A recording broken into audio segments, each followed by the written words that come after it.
Also, every time he enters a scene. Yeah, like it smells like they had a test screening and everyone responded and they're like, just more of this, less of that. Yes. Having been through the fucking process, yeah, that's what happens, man. I mean, we talked about Jersey Girl before, but Jersey Girl is a movie I test screened the most, was forced to.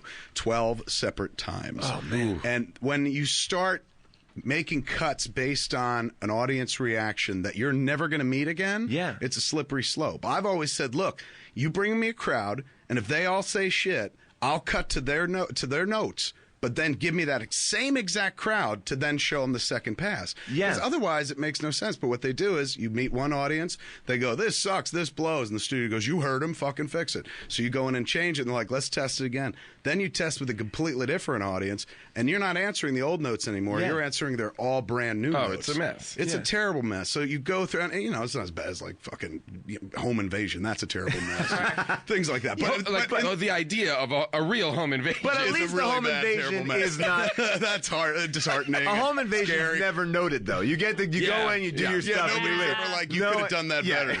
But in that process, when you look at this flick, you have the same feeling. Like they sat there and screened it. The first screening, they were like, this is going to be money, jacked up. Here we go. And they got a bunch of fucking like revelatory notes. Were like, shit, take everything out that blows and everything that got a remote chuckle. Let's just throw money into more. You're exactly right, because I did some research, and this movie tested so badly that it became a news story in the time where this wasn't a big deal. Right. And Barry Sonnenfeld and Will Smith had to come out in front of that bad test screening and be like, and Barry Sonnenfeld's thing was, people thought they were seeing The Matrix. That's why they didn't know they were seeing a comedy movie. I've read the whole article today. And I've thought of so many excuses for why my films underperform, but never have I thought to say somebody thought this was something completely different.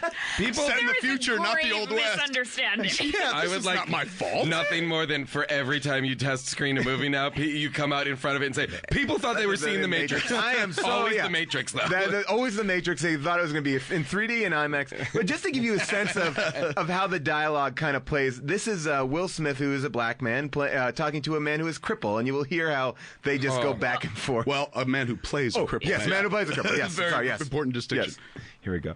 How nice of you to join us tonight and add color to these monochromatic proceedings. Boom. One. Well, when a fella comes back from the dead, I find that an occasion to stand up. Zing. He counted. Miss East informs me that you were expecting to see General McGrath here. Well, I knew him years ago, but I haven't seen him in a coon's age. Zing. Holy crap. Well, I can see where it'd be difficult for a man of your stature to keep in touch with even half the people you know. Zing. Perhaps the lovely Miss East will keep you from being a slave to your